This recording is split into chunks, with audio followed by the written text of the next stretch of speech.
Good morning. Welcome to this edition of the Phil Taylor Jones Show. We're all here. My brother's over there in master control, controlling everything, making sure everything is top notch this morning. And I welcome you. And our focus today is justice or just a mess. The Kelly Thomas aftermath. As you all know, the two officers that were the, main stars of this tragedy were acquitted of all their alleged wrongdoings. Beating a man to death, an unarmed man to death, beating a disabled person, a homeless person to death. They're acquitted for that. And their defense attorney saying, oh, they did nothing wrong. They only did what they were trained to do, just operating in the course and scope of being a good police officer. Well, to that I say bull crap. It's been no big surprise. I mean, throughout the ages, police brutality, overuse of force, just being overall jackasses has been something that police departments far and wide have been accused of. And before I go on any further, let me say to those honest, hardworking, good police officers out there that are towing the line every day trying to keep us safe and free of crime, much kudos to you guys, because you are the epitome of what a police department is supposed to be. But shamefully and sorrowfully speaking, the bad ones outweigh all the good ones and the good activities and things that they're doing. And that's some of our focus today. Kelly Thomas is just the tip of a very large iceberg. The thing that stood out basically in my mind when this story first broke back in 2011 is the fact that here you have this homeless guy who has a mental problem. It's quite evident, living on the streets. The police, for whatever reason, whatever altercation there was between he and the police, they came, they subdued the guy. He was sitting there handcuffed, and then this Ramos character snaps on some gloves, snap, and he holds up his fists and says something like, "You see these? They're gonna fuck you up." His words, not mine. "You're gonna fuck you up." Okay, to me, that's premeditated, because you have to think about that.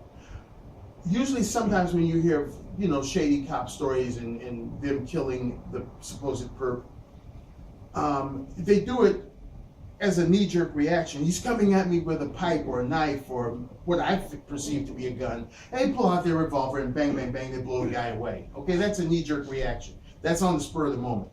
But for you to stand up over somebody and taunt them, snapping gloves, and basically cussing right up in their face, and then proceeding to actually beat the hell out of them, that's premeditated. And this defense attorney, are you trying to tell me that that's what the police are trained to do? That's how they're trained? If this is so, then that's a very bad miscarriage of justice here. And then there's the other thing. They got the guy on the ground. He's already handcuffed. They've already subdued him. They got their knee in his chest. He can barely breathe. And they're still beating the crap out of him. They literally beat the guy to death. They didn't shoot him. They beat him to death. And that's not murder? You let me go out there and snap some gloves and say I'm going to F somebody up and then proceed to beat the crap out of them.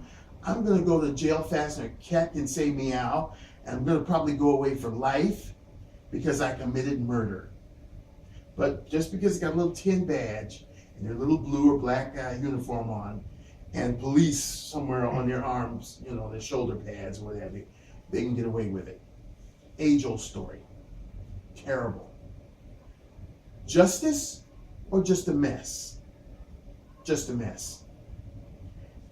And another thing that's really bothered me since the whole outcome of this is Kelly Thomas's father. I really didn't see the mother that much until last night when she was on the news saying that they killed her son. Um, all this time, this father, former law enforcement himself, and more importantly, a father, why was his son on the streets? Okay, it's come out now that the son and the mother had an altercation. He supposedly choked her. He raised a poke iron, a fire iron at her, and she was afraid of him. She signed a 5-year restraining order against him, yada, yada, yada. Okay, well, to the good parents out there, much kudos to you for being good parents, but we know there's some jackasses out there who just, laid down, had a baby, but, not really a mother. And the guy actually impregnated the woman, but not a father. The mere fact that these two aren't together, the Thomases, the mother and the father, that kind of denotes something is not exactly kosher. They're not a family unit. But that's another show. That's a family thing. I don't know what went on or transpired. What I do know is that their son, a mentally ill person, thrown away on the streets for whatever reason, where were they? And now they're banging the drum about their son being murdered. To me, if you are a caring person down to the end of the line, you're going to make sure that your sibling, your child, your relative is in some kind of an institution to the extent possible so that they don't have to be homeless. Yes, Kelly Thomas was a grown man over the age of 21. This is true. But still, why was the guy on the streets? If there's supposed to be this much love and concern about the son after he's dead, where was that love and concern before the guy got beaten down and killed by the police? There could have been some kind of concessions. You go through hell and high water for your family. Nothing is more important, which is one of the other things in this country that we don't seem to care about that much, because you throw the old folks in an old folks home, or you throw them out on the streets. You don't care for them. You don't care for your family members as you should in this country, which is a travesty in and of itself. Anyway, just to look at this Ramos guy, who is the major player in this Kelly Thomas murder, is what I'm calling it. Just to look at that guy, there's just something not right about him. The way he looks, when he was in the courtroom, his demeanor, he just exuded, I'm going to beat the crap out of you the first chance I get. And he did that. And he willfully did that. And this other pitiful little crazy-eyed guy that was the other officer sitting up there looking stupid, his bread wasn't baked either. And that's another major problem with all this police brutality and this corruption and what have you. They hire these little punks that have never had an ounce of authoritative, whatever word I'm looking for, opportunistic ability.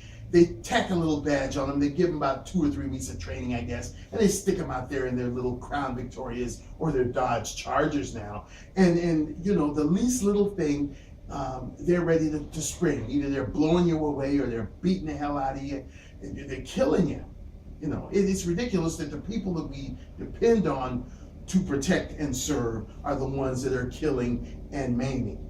And again, not all, but too many to make the average citizen comfortable. And just to think, this was a Caucasian fella they beat to death. So a person like me doesn't have a chance. You can tell I'm getting excited about this because I'm going hoarse here. But this is a serious matter. About a week or so ago, we were notified through the news media that our lead sheriff, Mr. Lee Baca, is resigning as of the end of this month, meaning January. And again, he is at the bottom of a huge scandal within the sheriff's department. I mean, there's so much scandal and corruption there. It would take me about 2 or 3 hours to address that one. Why is he resigning? Well, I think that he knows that the FBI and other governmental agencies are looking at him with a very jaded eye about how he's handled the sheriff's department, and he doesn't want to be taken down while he's in that office. I think he wants to get out of there, and then if they take him down, well, big deal. But all of them, all of these governmental agencies, from the president right down to your local law enforcement, is corrupt. There's so much corruption, it is shameful. And that's one of the reasons why nothing is really moving. It's stagnant, it stinks. It's like a cesspool because it's so corrupt. You look at what this president does. He's Teflon. Nothing can touch him. He feels he can do anything he wants to do and get away with it because he can. The Supreme Court, I don't know what they're doing, sitting up there twiddling their thumbs. They're being, I guess, bombarded by these bleeding heart liberals who go in there and just press on them with lobbyists and all this kind of stuff, and then they kind of go that way. Or these dumb, idiotic Republicans with their crapola, they're pushing on one end and it's just caving in the middle. So I mean, there's so much corruption, but at the end of the day, it's people like Kelly Thomas and others who either lose their lives, are injured so badly that their life is no longer of a good quality because of all this corruption and all of this meanness. I don't know if it's still factual, but I know a couple of years ago I was looking at something in the LA Times, and it was also in the New York Times, how the state of California, with great emphasis on Los Angeles County, is the meanest state to homeless and mentally ill people. The meanest state, and Los Angeles County has a dubious honor of being the meanest county in the country. And what does that tell you? Now that was a few years, maybe even a few months. I don't know. I'm trying to recollect my thinking here. Before the Kelly Thomas incident. But that just goes to prove that if they would beat a man to death, unarmed and subdued, he was already sitting there with handcuffs, knee in the chest, knee in the back, beaten so badly that he was not even recognizable. What does that tell you? And then with this justice system that we supposedly have in this country, these two murderers, and I reiterate, murderers get off scot-free. And are they gonna go back to their jobs? Probably so. And then they're gonna beat the hell out of somebody else because they know they can get away with it. And that defense attorney, what a sleazeball, what a scuzzbag he was. The attorneys, I don't have much faith in them either, money-grabbing bastards. They'll do anything to make a quick buck. They're just disgusting. And this Tony Rackauckus,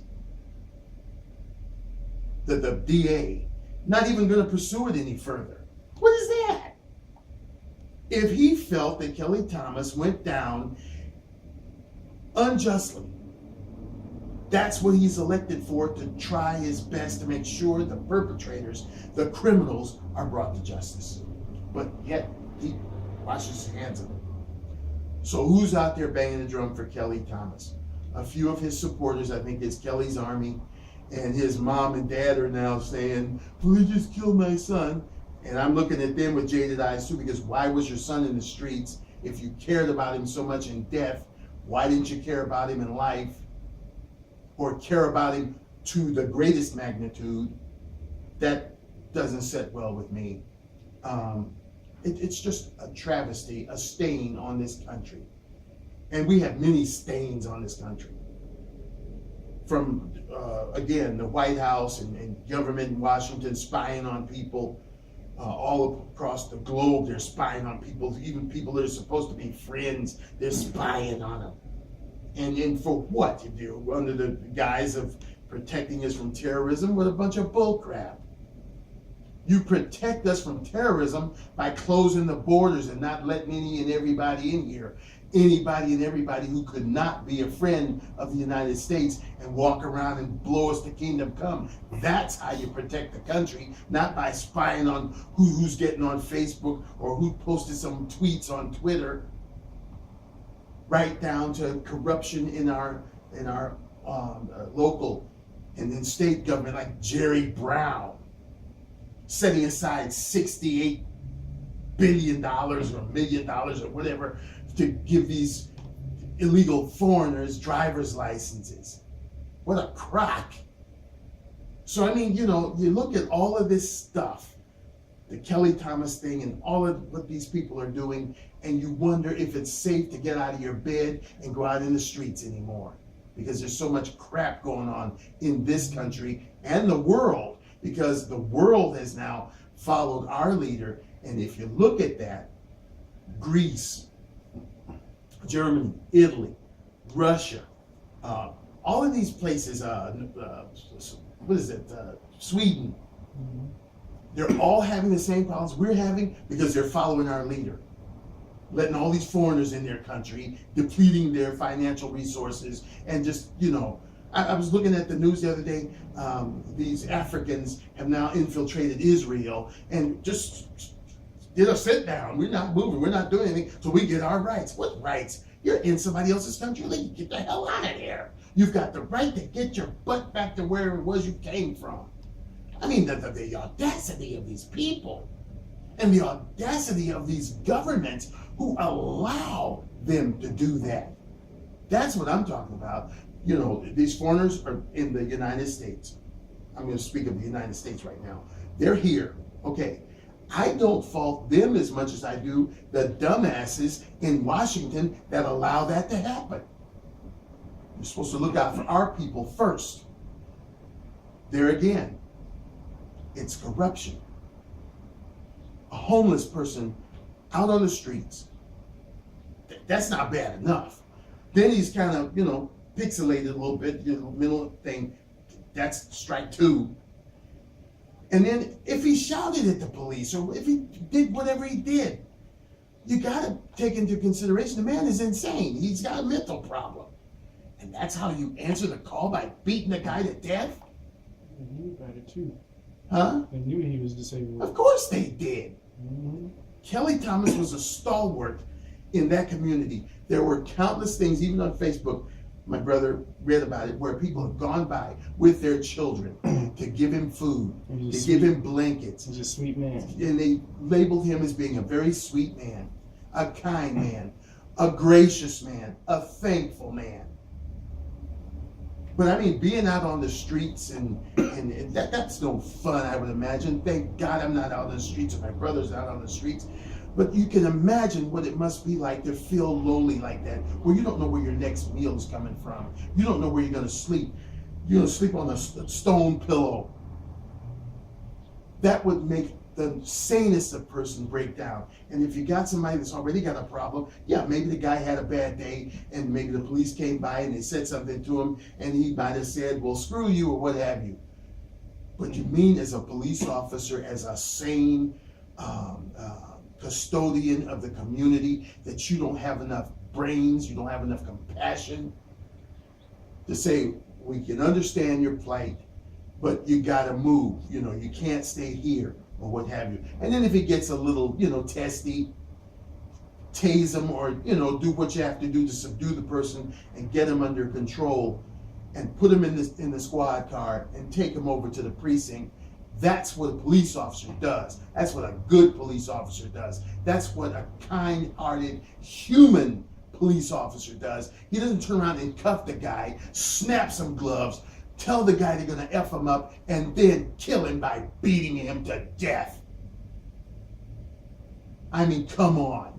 And then you got these bleeding heart idiots out there who in a normal situation can't stand the cops. They would probably spit on one of them if they could. Oh, they're gonna back up the guy. Oh, but they were just doing their job. And Kelly Thomas, he was a nut. He was this, and he should have deserved to get beat. Yeah, let's see the same thing happen to you, jackass. And let's see what you say then when they're beating you down and beating you to a pulp where they can't even recognize you. Let's see how you like it. So that Kelly Thomas and his memory, may he rest in peace. But may what happened to him never rest in peace. We as a people need to scrutinize everything about this government. Stop being sheeple. Stop being people that were like in Jonestown drinking the damn Kool-Aid and let everything that they say and do be the norm. Am I calling for anarchy? No, because that's not the answer either. Look at what's going on over in Egypt, in Taiwan, or wherever the hell it is, they're fighting over there. No, I'm not calling for that, and by any manner of means am I suggesting that we do that. I would like to believe that we as Americans are more civilized and more knowledgeable as to who we put in these offices, as to other means by which getting together, making class action suits, doing whatever you can to change things around a little bit. But the status quo is bad. People are getting killed at the hands of the people they're supposed to be protecting. It's getting so that you see a cop car coming down the street, you want to go the other way because you don't know if that guy is going to stop you and blow you away for nothing. And they got the guns. Case in point, where I live, parking is at a premium. And we have street cleaners come on Thursdays and Fridays. And so you can't park on certain sides of the street from 12 to 3. So sometimes what I do is I'll go out at like 2:30 and I'll just sit there in the car and wait until the 3 o'clock time limit passes just to get a nice parking spot. Well, it's nothing to be sitting there at 2:30 and the parking enforcement, they'll come right by your car. Beep, beep, beep, beep. Like you're supposed to be so scared of him and you move. I mean, these are some of the lowest, jackasses. I know they've got a job to do, but they are some low bastards because they know that parking is at a premium, and there's evidence that the street cleaner is already come and gone because, what little chinchy job they do, you can see the swirls of the brushes and you can see some of the trash they left behind, so they've been there. But these bastards are low, these parking enforcement. They are some of the lowest pieces of crap that ever walked. Because here's another thing. You go to any store that has handicap parking, you'll see cars there 9 cases out of 10 that are parked in handicap parking with no placard, no license plate. I have yet to see parking enforcement ticket or tow one of those cars. They're never around. My brother and I went to take care of some business, and it took him quite a long time to go in there and transact it because there was a line. So I was in the parking lot about close to an hour. And I've seen countless cars come in and park in the handicap parking. No placard, no plates. And out of those cars, only one that parked in there was legit. The guy had a placard. No parking enforcement. Not even the security, the on-site security got on them and said, hey, you can't park here. Corruption. Unfeeling, uncaring is the word of the day with government agencies. So it's no wonder poor Kelly is no longer with us. Once again, we better wake up, people.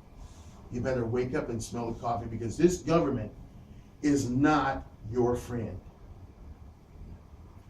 They don't care about you. You have to think about the Michael Jackson song, they don't really care about us. They don't.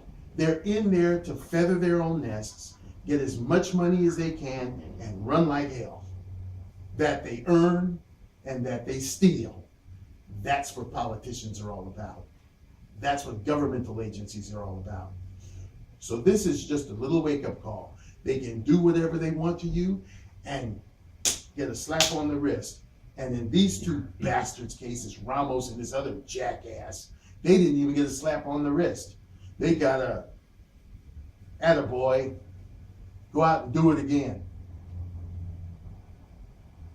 Once again, I thank you for being with me this morning. For my loyal supporters, I thank you for being with me always. And we always welcome new supporters.